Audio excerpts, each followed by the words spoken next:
Is Metro PCS using you like an ATM? Then flip off Metro PCS and switch to Boost Mobile and save. Right now, switch to Boost and get 2 lines with 3 gigs of 4G LTE data per line for only $50. That's $50, gentlemen. Good job. $50. That's a deal.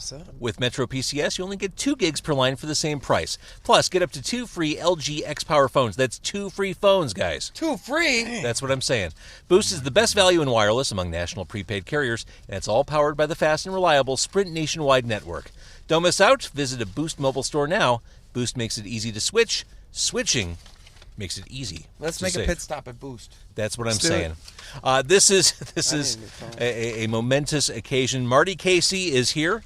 Yeah. Matt and Mike are in the back seats. Should we do this? Let's do it. It's Con Carne. Let's eat in the car. It's Con Carne. And now here's the star of our show, James Van Alstyne. All right, it is Con Carne, the world's only food podcast recorded in a car. The car is my Mazda 3. I'm James Van Alstyne. The car is on Ashland by Chicago, outside Cafe Trapezoid, Traspasada? Trapedarius. Traspasada? That's right. What does Traspasada mean in Spanish? Means 3 You're triangles. You're making stuff up. Means dope tacos. It means dope tacos. Dope tacos. You're drunk and you Mas eating dope your- tacos. Actually, dope tacos is in Boulder right now. You can get those. No yeah. problem. Marty Casey's here. Matt and Mike in the back seat. Marty Casey, we have so much to talk about, but for God's sake, let's eat tacos. It's about time. Yeah. Been holding out on us. I know. I'm going to distribute. Matt already scarfed his down. Well, Matt got the special order. Oh, thank you. He didn't want to get what the rest of the kids in the car were getting. Oh, thank you. And it should these be are noted, classic. Marty Casey, you look very well dressed. You don't look Mazda 3/taco eating appropriate. I'm bringing the class to the. It's about to the damn time. Mazda. I do have some sauce. Looks like some verde sauce. Yeah. It's an art to pour sauce in a car Well, while that eating was- a taco while driving. Well, driving, forget it. But that was what I was about to say next. Maybe we skip the sauce because there's a challenge inherent. No, not taking that Makes me challenge. No, I'm not either. You're a wise man. 3 triangles tacos are so good you don't need sauce. People love this place. Oh, good. I already spilled oil on my shirt. That won't come out. That's awesome. There it is. There it is. I didn't even put food to my lips yet, and I've already stained my shirt. This is magnificent. There is danger. Dropped carne asada in my Oh my crotch. gosh. You know the beauty of this place? Oh no, you got It is open so late all the time.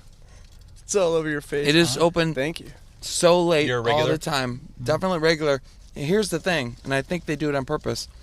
If you try to open that door, you can get in easy. The door swings open. You barely touch it. There's some sort of vacuum force with that kitchen. When you try to get out, you literally, as a 200-pound man, have to like shove Dude, a you're wide not receiver You're to not a get out. 200-pound man. If you're a 200-pound man, then I'm 500 pounds. You have to you have to literally shove the door several times, and it's so funny if you go in there and there's a bunch of liquored up people. Oh, yeah. The guy that takes your order literally has to open the door for him and give it a shove. It was about 40 degrees below zero in there, by the way. We're here in the summertime. I know, and it's only it's a half of a half building. Mm-hmm. I think people have to stop by and check it out. It is the strangest, most commercially successful burrito place that's a half of a building. This taco is already awesome. That is solid. Oh my God. Well, Marty, let's start with the president, and we'll work our way backward. Did you say start with the president? Let's start with the president. Are we gonna get We'll go on political? politics. How about that Trump? What the fuck's up with that guy? Let's start with the president, then we'll work back there and get to the music. Let's Fix start all the with, problems let's first. start with you going solo. Yeah. Even in the time of the INXS show, you didn't go solo after that. You went back to Lovehammers. Yeah, absolutely. So what now would lead you to go solo? Is there stuff you need to say in music that you just wanted to do on your own? Well, I mean, I would have loved to have done it after the show, but I had a responsibility to my best friends. We've been chasing the dream and building the dream for so long, and I respected that. I wasn't going to jump out at that point. I thought that the Lovehammers had worked hard enough for long enough at trying to have our voice being heard that was our time for the band to be heard. Mm-hmm. So I not only did that, and I was happy to do it, and it was exciting as a band for us to get signed to Epic and then go on a national tour and have a tour bus and be playing worldwide, and unbelievable. And it was not till 10 years after that show that I finally said, I think I do have some things to say as an individual that don't get, everything I write gets hammerfied. I thought, what if it didn't get hammerfied? What would it be? And as maybe a gift to myself, I said, I'm going to do an album that's just that voice. Mm-hmm. And it turned out to be The Ground You Walk On, and I give a lot of respect for the Lovehammers for allowing me that. Well, that was my next question. Are they cool with it, or is it kind of like I need to see other people? Was it that kind of vibe? I think what I've done through the course of, singing for LA Guns for a bit and going on Rockstar INXS with the, maybe one person saying, yeah, go for it, and the other two saying, that's real stupid, a move. I think it's been a consistent Marty trying new things and the band dealing with that, and I feel for that side of it, but I don't stop. I don't take months off or take a break, or right. I just keep going, and this is what I thought was the right thing to do. So are they happy about it? Hell no. Would they rather Okay, be doing there it is. Would they rather be doing every street festival and shows with Hammers? Absolutely. But you know what? You got to go away to come back, and there's a time for the Lovehammers to come back, and that will happen. But the right time now is we Marty see that Casey. time and time again, don't we? In the music scene, Yeah, you need to go away, leave people a little bit hungry. have to. Have to. I mean, we've been together since '88. It's ridiculous. Yeah. So I mean, this is the first time we've really gone away. So it is nice that I get many emails a day from fans that are saying, when are the Hammers going to have a show? And that's a nice thing to see, is that for a long while we played so much that it was laissez-faire, and now people care. Mm-hmm. So, all right, tell me about getting these songs together for this album. Were these ideas, thoughts that you'd been sitting on for a while, or did they just come from a place you're at now? This house, I wrote that intro to that when I was like 17 years old, and I've been playing it at every Hammers rehearsal, saying, I think it's a song. They just say, whatever. So some of them are that old. Some of them are brand new ideas, and said, Marty Fredrickson, the producer, said, let's go in a different direction. Let's not make a Lovehammers record without the Lovehammers. Let's make a Marty Casey record. Right. So a lot of them are new. Some of them I didn't write. Some of them were written, by other players that we brought in. Well, when you first sent me the songs from the album, one of the first songs I gravitated toward, I think I said to you in a message, wow, that INXS influence sure was strong on you, because that smacks of INXS. And your response? Absolutely. It was written by Andrew Ferris with Marty Fredrickson when I was on Rockstar INXS for me to sing if I won INXS. That's amazing. Yeah. So it was my realization. Why let that go to waste? It was my realization of what I would have sounded like with INXS. Mm-hmm.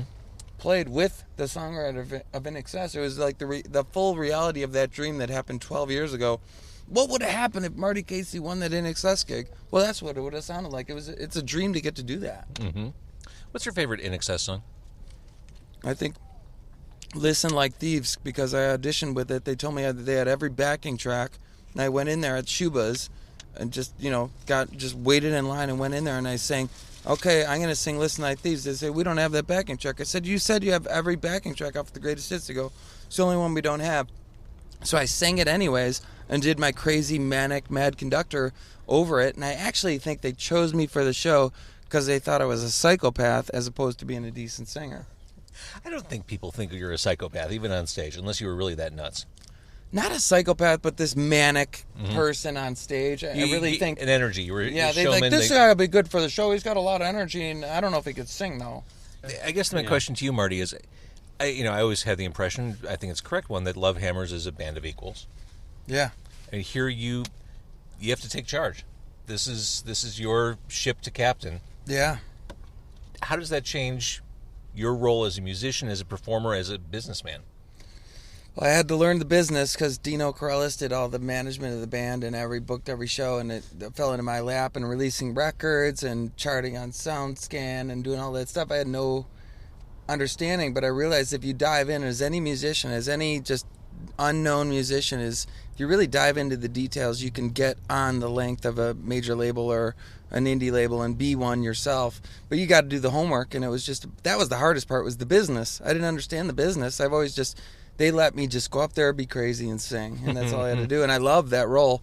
But now maybe a little too diligent. I'm usually the first one at rehearsal. I'm bitching at people when they're not on time, and I'm not used to being that guy. But I also, for business, now I'm the front, and I'm very stringent about it. But I love that creatively, I've never been more open and saying, okay, I want to do this, guys. Got 4 musicians sitting in a room with me.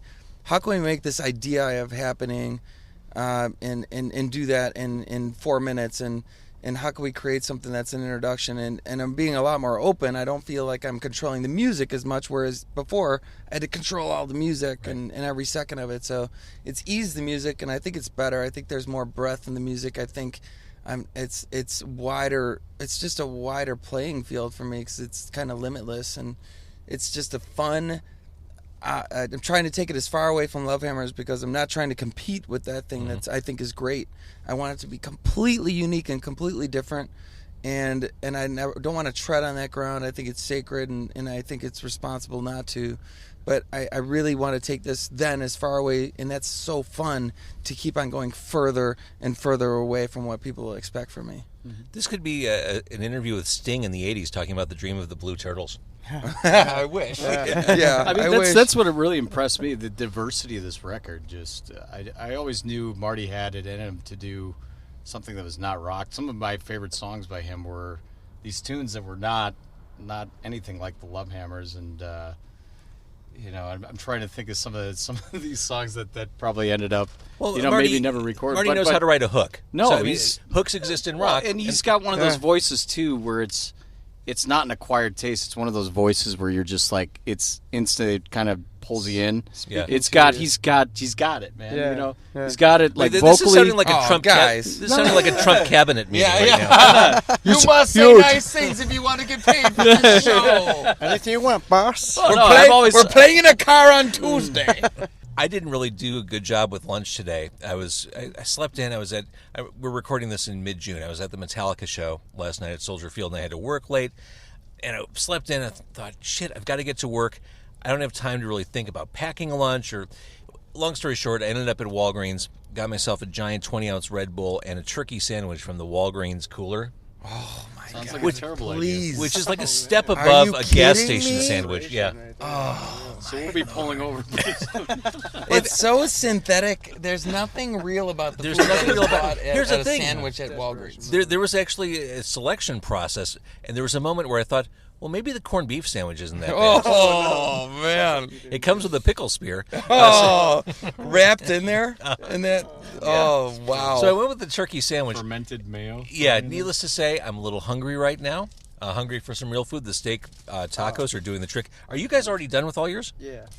Holy Killed crap. it. Yeah, I don't I need think to talk tasted less. Mine.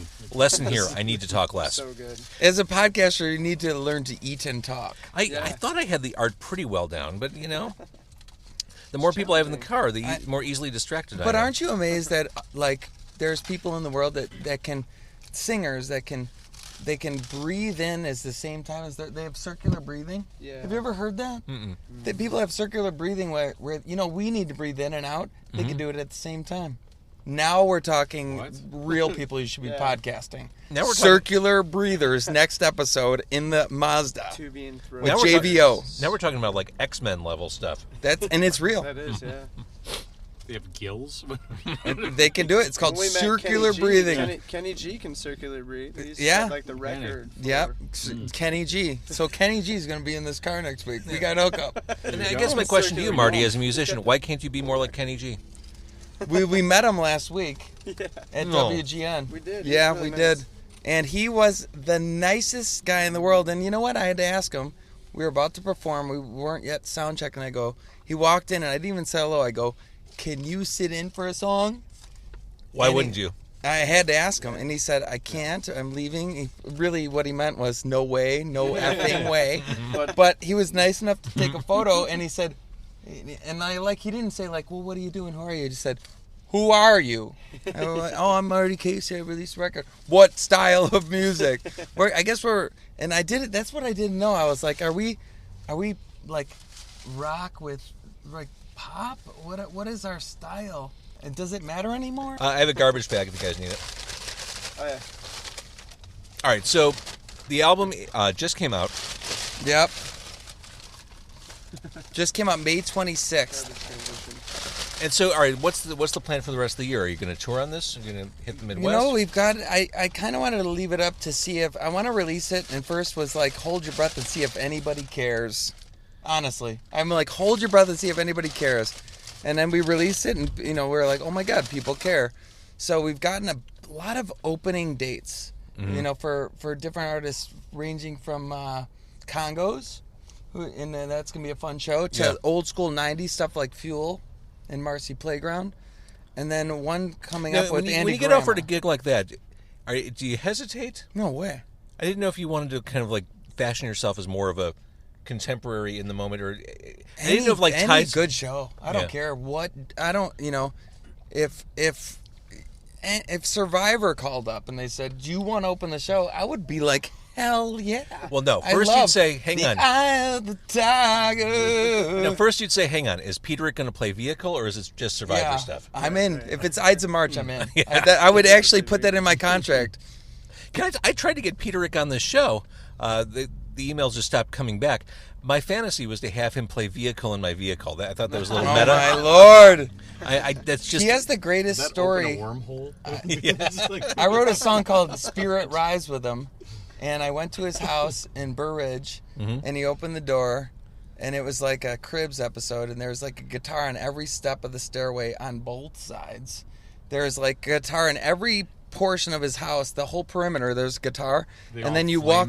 They're amazing. They're amazing guitars. He has like 300 amazing guitars. And then you walk through his living room to a white grand piano, and we wrote the song "Spirit Rise." That's cool. That guy is a real deal rock star. He wrote all the 38 special stuff.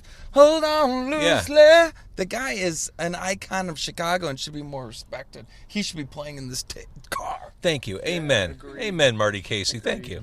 All right, so you're going to do some shows, and it's funny. We all know who you are, and we've followed your career.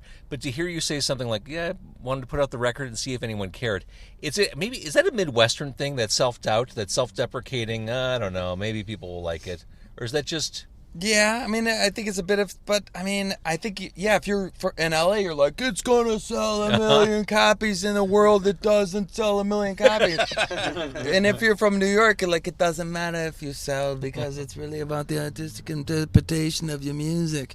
So I think in Chicago, you're like, no, the reality of it, does anybody care? You throw a party, does anybody go? That means a lot in Chicago. So I was wondering, I wanted to put some videos out. I wanted to have fun with it. I wanted to get a great band together. I wanted to make a statement. But at the end of the day, on May 26th, when it's released, I'm like, hello, is anybody buying this thing? And it's been a great release. I've had to reorder physical, which I never thought I'd have to do. And it's going really great. So, if I could tour and it would make sense, we're going to do a radio campaign. And if that's my guide. I'm trying to be reasonable. If I go to a radio campaign and it's played in, a few different markets in the Midwest, I'm like, I'd love to go to Madison. I'd love to go to Indy. I'd love to go anywhere, Wisconsin, anything that touches Illinois, of course. But am I going to go to Spokane for one show and play for 4 people? Probably not. That sounds like a bad business move. So let's go forward with let's hold the torch of radio in the single, and whoever cares about it, let's get the band and go there and play. But am I going to just say, oh, I'm on tour, I got 20 dates, and I'm going to play every hole that nobody's ever heard of, and there's going to be 3 people there, and I'm going to Snapchat the coolest version of somebody's show with people actually at it? No. I'm going to be really reasonable. This is the voice of a man who has some experience in the business. Yeah. This is a guy who understands how to do this. All right, so what I'd like to do, we're going to hit pause. I say this every week. Somehow we're going to reconfigure this car so that you can perform in here. Our windows all got to be up or down? No, they could be down. I mean, it's a little noisy here on Ashland. I had a rockabilly band here a couple weeks ago, and they had more members than we had room for, so the harmonica player stood outside the window and leaned into the microphone. So sometimes you just have to be innovative. Yeah. We definitely can do it. Does that middle part go up? Who's that sunroof? Yeah. Oh yeah, totally. Yeah. Yeah. So Mikey, how do you feel about the trunk? I Double pay for trunk play. Whatever you say, boss. You okay, boss? So we're gonna pause. Okay. We're gonna boss. configure the car, and when we come back, I do want to kind of go back in time. I want to talk about your beginnings. I want to talk about Lovehammers. I want to talk about INXS, reality television. I want to talk about LA Guns. I want to Yeah. talk about everything that brought you here today. Okay. So we got a lot to cover. We're doing it. All right, it's Con Carne. All right, so Marty Casey, you have a new album out. It just came out, and you're gonna play a new song, right? The Ground You Walk on. We're going to play a song off The Ground You Walk On. It's called This House, and in the podcast that people are going to love listening to, it's the one that we mentioned, hey, where'd this record come from? And I said, hey, there's one song that I've been playing literally since I was 18, and I never really finished it. So this dates back to the 1980s. This is the one why I needed to go off and make a solo record. I wanted to finish some of these tunes I had in my brain. All right, now before you play, I didn't mean to send you right into the song. I do want to ask you some interview questions. Okay. And some things I think people on Facebook Live would be interested to learn. Marty Casey, we came to know you from Swinging Lovehammers Yes. in Chicago. Rock. You guys have toiled, you've struggled, you have pounded your way through the Chicago music scene. What was the experience like as you kind of clawed your way through? I think it's the beautiful situation that so many of my friends have been through too, with just being in a new band. You come from your neighborhood. Hang on, Marty, I do need you to talk on the microphone. I think it's like there it is. I think it's a situation where like a lot of your friends when you're growing up, you start a band in your garage, your friends come, and then you go through high school and you go through college and bring all those friends and you get bigger and bigger and you start trying to sell out venues and selling out Double Door and selling out Metro and growing and it never stopped. I don't think we took it seriously until it just never stopped growing. So then we'd throw parties at our house and invite people from Indiana to come and sleep in our backyard in a tent and throw a pig roast, and we just kept Wait, you had pig growing. roasts? Pig roast. There's photo proof. And then we kept going, and it just kept bigger and bigger. We couldn't get a deal, so I said, how about I do this crazy thing, Rockstar INXS? All right, let's talk about the Rockstar INXS thing. Here's a question for you. Which costs you more of your soul? Is it A, reality TV, or B, having a major label record deal? Ooh. No, I can't say both, because then 100% of the soul, bye-bye, parents. I'm very sorry. I always said that Rockstar INXS, I sold half my soul, because people asked me to do another one like The Voice, or do you want to go audition for The Voice, they say. I said no, because I sold half my soul, and I think that's quantified together with the record deal, because they were all one. When I signed the deal that was 1,000 pages long to get on Rockstar INXS, it already had the Epic deal written into it. Oh, so it's a foregone conclusion that yeah. if things progress for you on Rockstar INXS, you would... We own you. Man. Yeah, so it was, and that the Lovehammers were tied into that essentially, as a lot of those songs I had the writing on. Right. So in order to get that Epic deal, we had to tie that all together, and they were nice enough to kind of go along with it too, because it was, like you said, a foregone conclusion. Is that your term? That was going to be the result at the end of it. I did well. We got the deal with Epic, but then next step, reality show, complete insanity. You sell your soul. What's the step after that? Major label record deal. Now we own your soul. So we had two things fighting over our souls into the universe. And then in the end, I guess I just have a solo record? Not a bad thing to have. And this is kind of like a lifelong career achievement collection of songs. It is. I mean, we had an amazing time on Epic, and we got to tour the world, and we did everything we, had set out to do. We made records post that back in, our own camp. And then I finally said, it's been long enough. I didn't take this chance after Rockstar. I really wanted to, finish these songs that I had written in my head that just weren't Lovehammer songs. I really wanted to expand the horizons beyond the modern rock that the Lovehammers do so well. I didn't want to make another Lovehammers record. So I reached out and I said, let's go as far away from that template as possible. Let's get the most amazing musicians outside of Lovehammers that I could have the capacity to guide into this band, which I have. And let's put a record out that really means something to me right now in 2017 and where I am as a human being. and it just really worked better than I anticipated. And I think that because the plan, as you can hear right now, was so just random, I didn't think too much, overthink it or think too much. We put our heart into it. We spent the time.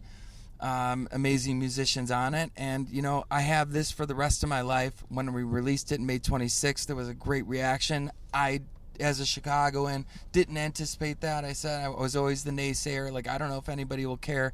It turns out people cared, and now we just follow. We're dangling the carrot. We have the record. Now we're following the offers for opening slots, which I love to do, get in front of a lot of faces, and that's where it's at now. And I think it's a lot different than where I've been, but I think that people look at it and they get an insight into what I am now. So just to stay on INXS for a couple more seconds. Yeah. I'm sure you've thought about this, but have you ever given great thought to what your life would have been like if you had been the guy to replace Michael Hutchence? I didn't give great thought to it. Like, great thought gave into me thinking about it when we were touring with them, and they have 7 tour buses.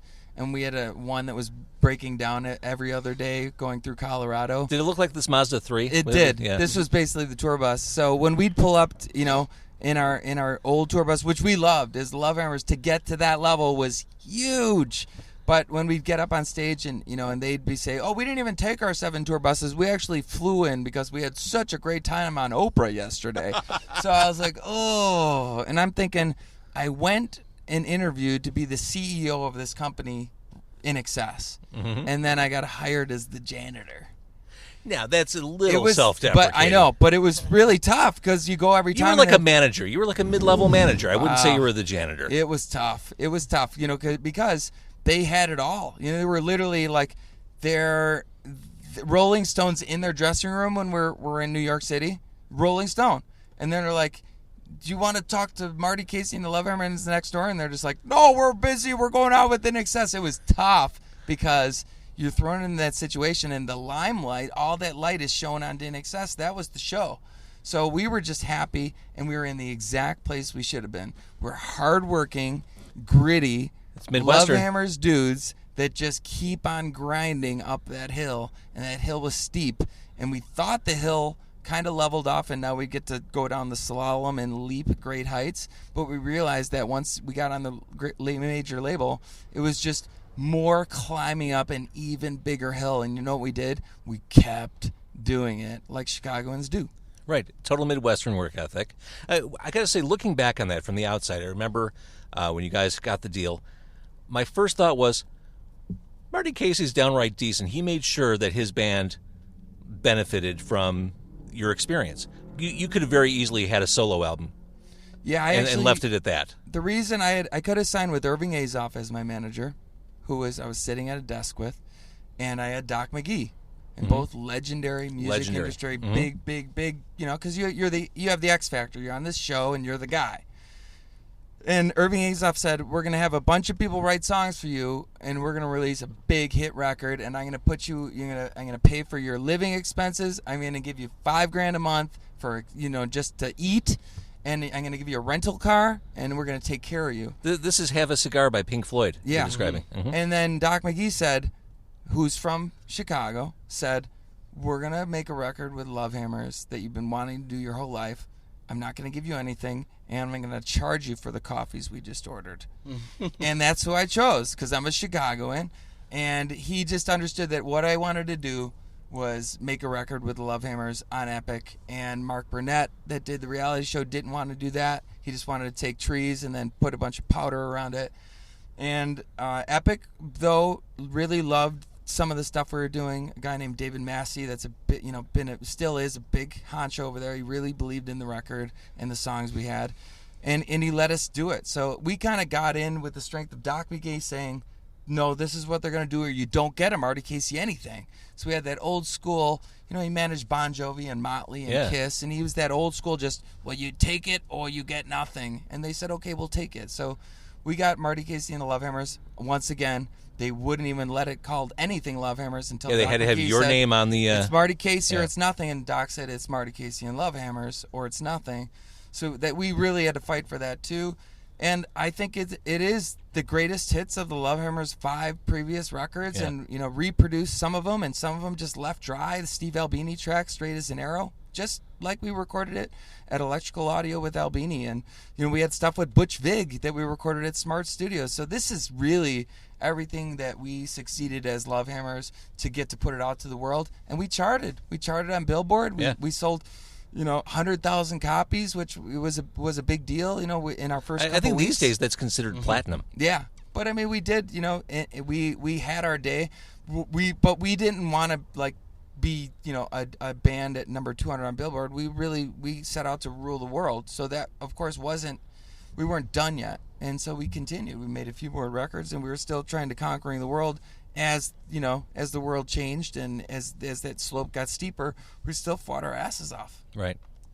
So tell me about how you came to be the guy in LA Guns. I got hired to write songs for LA Guns in Toronto. They got a record deal with this really rich gentleman named Jean Bro. Now, I'm assuming you were a fan. I mean, you're a fan of all that kind of stuff, Hell aren't you? yeah. My posters in, high school, Coming Alive, those guys saying, "Do you want to sing on the next LA Guns record?" I mean, it was literally hired to write songs, flew up there, wrote 5 songs for them in 7 days, and this never happens in the music industry. They paid me $1,000 per song I wrote for them, and then kept the publishing. I'm like, this is the most ridiculous deal that has ever been given. I got my check at the end of the week, and they said, "Do you want to come up and write more songs?" I said, "Yeah," so I did it, wrote some more songs. They selected a few of them for the record, and they said, "Do you want to vocal produce for the singer?"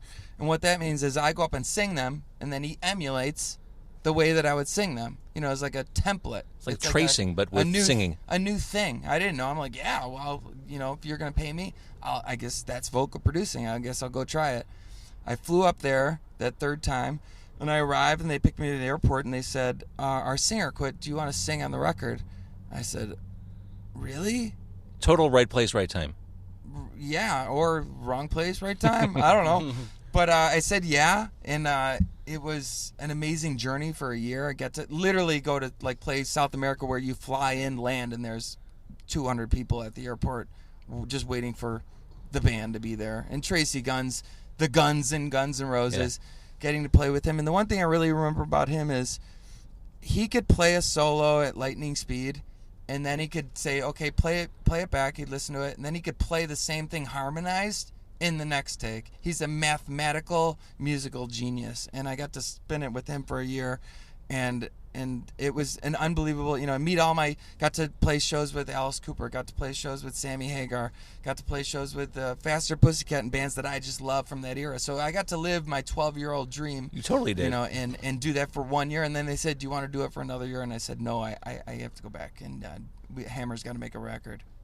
So with this new solo album, this is another instance of you have to scratch a creative itch. Absolutely. Just like LA Guns, here's Marty Casey. You've got to get these songs out, do your thing, and you'll always come back to Lovehammers. Absolutely. I think it's pretty time-tested and approved now. It's, we're going for a while, and I do Rockstar INXS.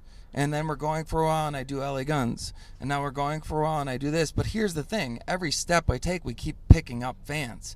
And then the Lovehammers aren't getting drawn out and drained of just being there forever, but just not going away.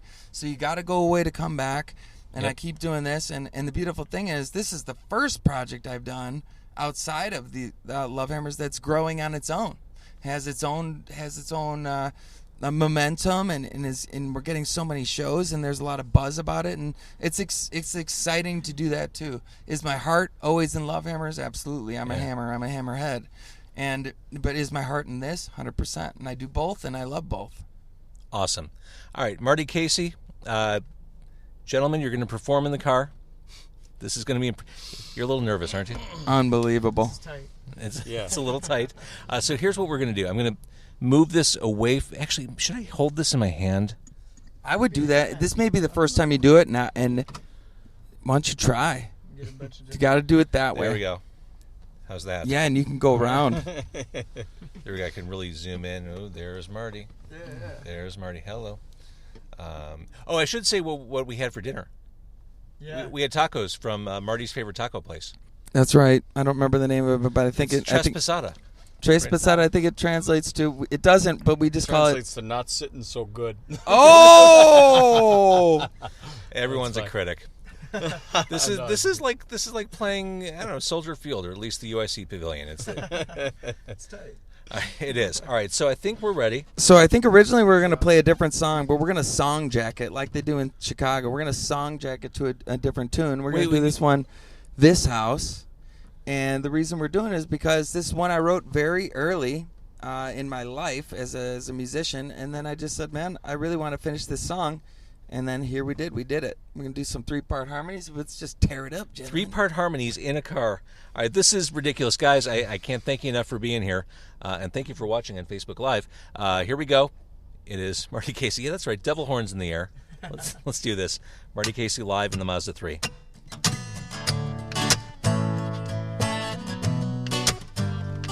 This is fun.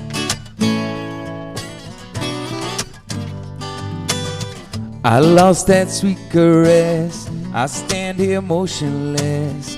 The tide is pulling on this ocean between us. The walls are closing in. A fight I could not win. I burned that bridge and let you turn my heart to stone. Oh, broken all alone. Oh, this house just ain't on. Oh no.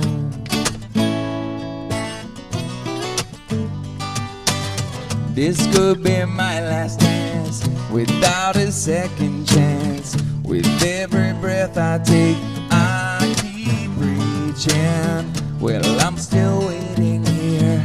I see it all so clear. I am the reason why you turned my heart to stone. Oh, broken all alone. Oh, this house just ain't a home. I know I did you wrong. You know I'm not that strong. Come back where you belong. Home. Oh, turn my heart to stone. Oh, broken all alone. Oh, this house just ain't a home.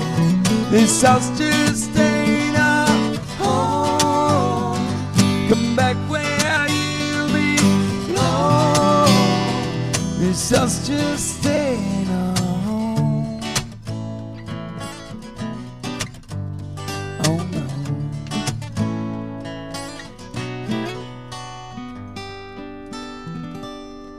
Yeah, we did it in the car. That was awesome. This car is a home. This car is a home. And if I don't start making really big money from Con Carne, it really could be a home. Can we do your theme song? This car just is a home. Podcast. There we go. All right, hang on. Got it back up there. Got to put my double chin on display for everybody. That was awesome. Sweet. And let's go back to the bed. Nice camera work. Thank We're you. going to have to get Thank you you. on the IMDb. That's right. A credit for that. Do a little Marty Casey video work. Well played. Always looking for some freelance. Guys, that was amazing. Marty, what a great song. I'm glad that you held on to that. You didn't let that song go, and you put that on an album. Made it happen. That was a good move. Yeah, and I like the 3 parts. A lot of gotta give it to these guys. They're Oh, you guys sounded know, great. You guys sounded amazing. But yeah, it turned out, and it's kind of like what the record's about. It's just kind of reaching out from where I've been and finding some new highlights. And man, I appreciate everybody that supported it from the bottom of my heart. It's given me the ability to keep going, keep playing great shows, and just like you, supporting local music and doing your things, JVO. It's been a long time, but it's finally nice to actually sit in a small car with you and eat tacos. How about it? We need to do this more often. It's long I like overdue. it. Long overdue. All right, I'm going to stop the Facebook Live. We'll wrap up the podcast here. This podcast will be available in 2 weeks. It'll be mixed. It'll be wonderful. I never know where to look, by the way. I'm like looking at you. I'm sure people are like screenshotting me going all cross-eyed on the podcast. And we had an audience on the sidewalk. Yeah. Marty gave him a little wave, a little courtesy wave as they were watching you guys rock out. All right, thank you for watching Facebook Live. Here we go. I'm hitting Thanks, finish. everybody. Thanks. I got to remember to post this. Here we go. See, that was fun. Yeah. That was cool. I'm going to wrap up the podcast here in a sec. I'm going to post this. Sweet. Okay. All right, now we are back to the reality where there is no video. So now we can really be disgusting. No one will ever see us. I feel like I'm going to have really weird dreams tonight. Welcome to my world. I do want to mention the social media message of the day, the Boost Mobile social media message of the day, or week, really. This is a weekly show. If you want to be included in this, comment on the Con Carne Facebook page, or even on my Facebook page, or the Twitter or Instagram. Just make a comment. Regarding Ralph Covert, who was on the show 2 weeks ago, Marty said, best episode yet, listening to Big Star all morning now. We talked at length about Alex Chilton and Big Star, so that's a good inspiration there, and thanks to Ralph for doing that show. And also regarding the Evictions, which just came out, they also did an in-car performance. Michael J. Piff says, I can't wait for your Mazda 3 compilation album. That'd be a good charity thing. Good idea. Yeah. That's a great idea. Do a little fundraising, maybe for like a musician's fund or something. I think that's a must. That's a must. That's the greatest idea. He should get a T-shirt of this. Do you have T-shirts? No, I should make some T-shirts. Why don't you have T-shirts? All things in time. I got a car magnet on the side. Yeah. That's something. I got this thing on the dashboard. It's a slow. like there's a That's Mazda all nice, upgrade but you need coming down. T-shirts. I do need So T-shirts. he's gonna have a little donation box at the front. Like he had a tip jar at the burrito joint. Let's get a tip jar in here. We should. all great points. Thank you. I appreciate your advising. That Ralph Covert was an amazing episode, though. Ralph Covert's. I mean, you kind of. I wouldn't say you were in the same circles in town, but I mean, you came up at the same time, right? He was maybe a little bit ahead of you with bad examples. A little bit ahead of me, but man, we're just like another like veteran and hardworking dude and great songwriter. That dude is a great songwriter. What I liked most, and we don't need to talk at length about Ralph, this is your episode, Marty, but one thing he said when he created Ralph's World, which got him a Grammy nomination, his idea for doing kids' music was to not do kids' music, but instead just write songs that people of all ages could listen to. Genius. Yeah, and he took kind of an indie rock approach to making kids' music, and man, that paid off. Unbelievable. Yeah. Great dude, too. Just a cool dude. Totally chill. Totally agree.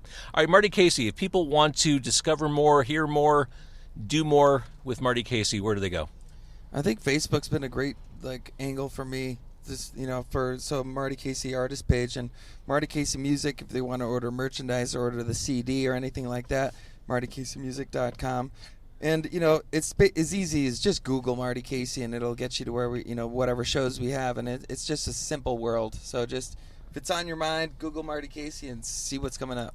I wish you the best with this album. It sounds awesome. I'm glad you are scratching this itch. I appreciate it, man. I appreciate you. You've always reached out to the artists in Chicago, and you're one of the reasons a lot of bands like Dovetail Joint got signed. So, I mean, you've done a lot for local bands, and I just can't say enough. You've always been somebody that we've looked up to, and when you played our songs, you gave us a voice. Lovehammers, first one to ever play ultrasound off our first record. That's cool. It gives us a voice in Chicago, and that's what it's needed to create a rock community. And Chicago needs more rock community, and you're the one doing it. So, man, cheers to you. We're really just we're amazed that you asked us to do this. So, come man, on. if you ever need somebody to push your car and you run out of gas, we're the guys. Cool. Guys, thank you so much. And, you guys sounded great, too. I realize this is Marty's show, but, I mean, it's not. You're not window dressing. You're amazing musicians. Thank you for coming in the car, too. Thanks for having us. Thanks for having us. Yeah.